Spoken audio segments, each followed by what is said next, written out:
저는 영화계에서 마돈나 하면은 크게 세 개의 영화가 떠오르거든요. 진실 혹은 대담이랑 그다음에 그들만의 리그, 그리고 에비타. 이 영화들은 모두 1990년대에 나온 영화고, 그래서 저는 마돈나의 영화적 성취도 이때부터 본격적으로 시작됐다고 생각하고 있어요. 1992년에 마돈나의 굵직굵직한 작품 3개가 나오죠. 그 첫 봤다가 7월에 개봉한 영화 그들만의 리그예요. 제가 이 영화를 대학에서 젠더 수업 들을 때 봤거든요. 여성과 스포츠를 얘기할 때 제일 먼저 언급되는 영화고, 감독도 여자분이셔서 꽤 비중 있게 다뤘던 그런 기억이 납니다. 이게 히트를 치고 곧장 10월에는 신보 에로티카랑 사진집 섹스를 발매하는 마돈나. 하지만 이건 이름에서 보이듯이 마돈나가 여태 빚은 논란 중에서도 가장 큰 논란을 낳게 돼요.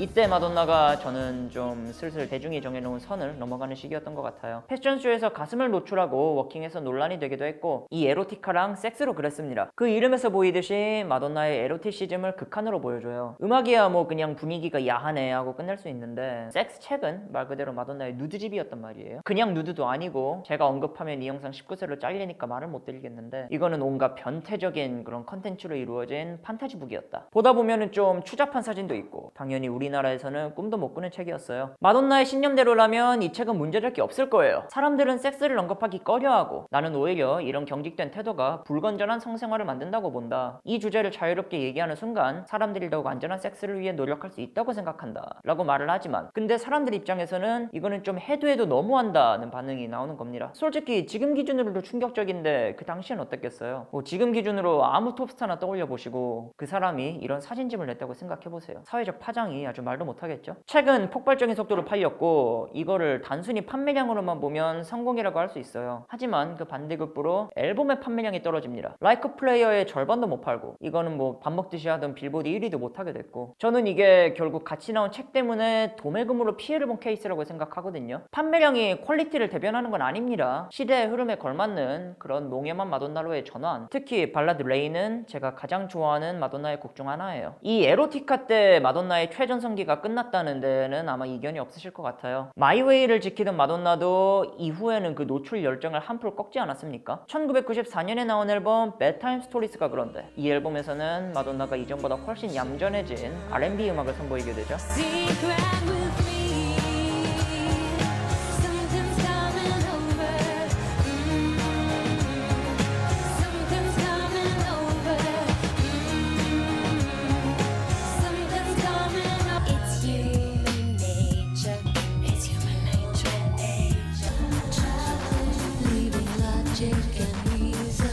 음악으로 볼 때 80년대와 90년대의 마돈나는 그 분위기가 확실히 달라요. 많은 사람들은 마돈나의 40년을 주로 노출을 비롯한 이슈 메이킹으로 기억하지만, 사실 그것 또한 꾸준한 음악적 발전과 고뇌가 없었다면 이루어질 수 없었을 거라는 거. 그 디스코그래피를 보면은 앨범 사이에 특별한 공백이라던가 그런 기복이 없거든요.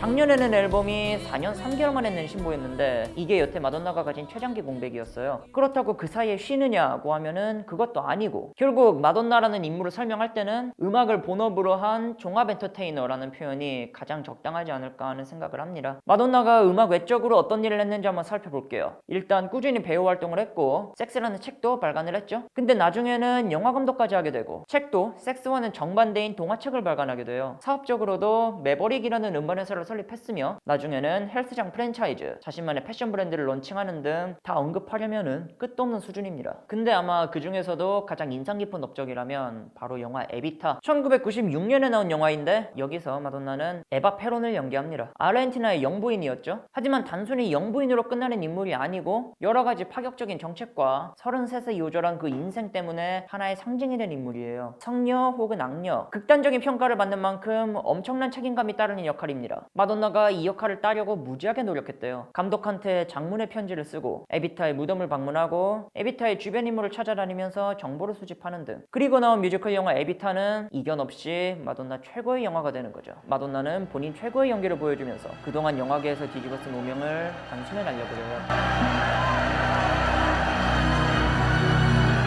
Don't cry for me, Argentina.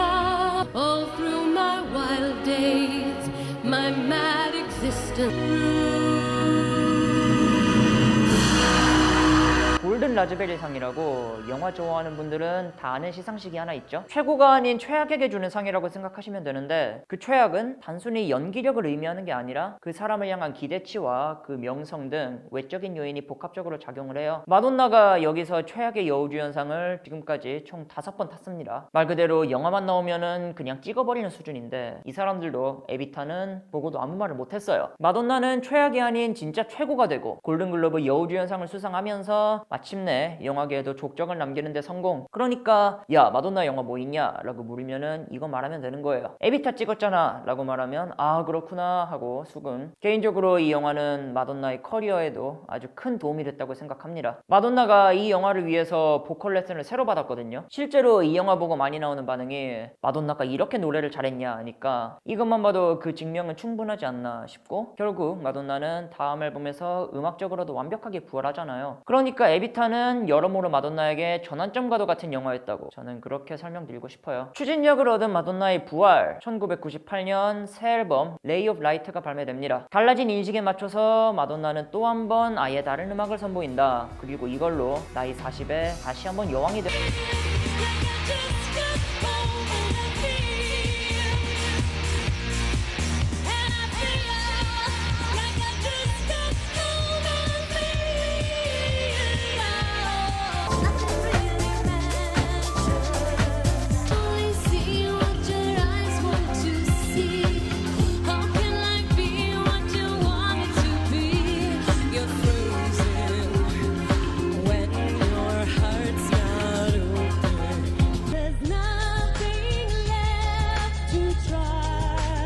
일렉트로니카를 들고 오는데 지금 이 시점에서 이 앨범을 들으시면은 이거 하나만큼은 확실하게 느낄 수 있을 거예요. 마돈나가 이때부터 다시 시대를 앞서 나가는 사람이 되었다는 거. 미국의 테크노를 본격적으로 메인스트림에 끌어올린 앨범이란 평가를 받죠. 그래서 시간이 지날수록 그 가치가 높아지는 앨범이라고 저는 생각을 해요. 앨범 커버의 분위기도 그 음악에 맞춰서 싹 바뀌었는데 이제는 화려함보다도 성숙함에 그 초점이 맞춰진 느낌. 몇몇 곡에서는 대놓고 동양적인 컨셉을 드러내기도 합니다. 이때 한국에서 나온 뉴스 중 하나가 마돈나 요가와 명상으로 성녀 변신이라는 뉴스였어요. 이 뉴스를 한번 볼게요. 마돈나가 96년을 기점으로 요가를 배우기 시작했대요. 제왕절개 수술로 딸을 낳은 뒤에 몸매를 유지하기 위해서 요가를 시작했다고 합니다. 그러다가 뜻하지 않게 욕망과 초월의 깨달음을 얻었다고 하죠. 실제로 수록곡 중에서도 딱 눈에 띄는 게 샨티 아시탕기라는 곡. 그러니까 이 앨범은 이 시절 마돈나의 관심을 그대로 반영했다고 보시면 될 것 같아요. 그래서 앰비언트적 요소도 들어가고 이 당시의 멘탈 변화가 완전히 다른 작품을 만들어낸 거죠. 그런 면에서 후기 마돈나, 아니 마돈나 전체를 통틀어서도 최고로 꼽히는 앨범이고요. 마돈나 또한 이 시기의 변화를 음악 인생 통틀어서 가장 가치 있는 순간으로 꼽곤 하는데 젊은 음악가들 사이에서 가장 젊으면서도 가장 완숙한 모습을 보여준 그런 앨범. 정말로 나이는 숫자에 불과할 뿐이란 걸 증명한 앨범이에요. 이 앨범의 퀄리티는 그래미에서도 인정을 했죠. 이전까지 그래미에서 무시받던 마돈나가 이 앨범으로만 4개의 상을 가져갑니다. 그리고 판매량에서도 예전의 모습을 되찾으면서 이제 마돈나는 완벽한 존재가 된 거죠. 전성기를 달릴 때 마돈나는 최절정의 인기를 누렸어요. 꾸준히 반대하는 반대파가 존재했지만 결국 계속 앨범을 내면서 그들 또한 잡았단 말입니다. 그리고 15년의 세월 끝에 그간 얻지 못했던 상복까지 거머쥐면서 전설이 되고 이 골든글로브와 그래미가 마돈나의 커리어에 있어서 마지막 퍼즐이 아니었을까 싶어요. 모든 걸 이룬 마돈나는 21세기에도 성공가도를 달립니다. 나이 60에도 20보다 더한 열정을 보여주면서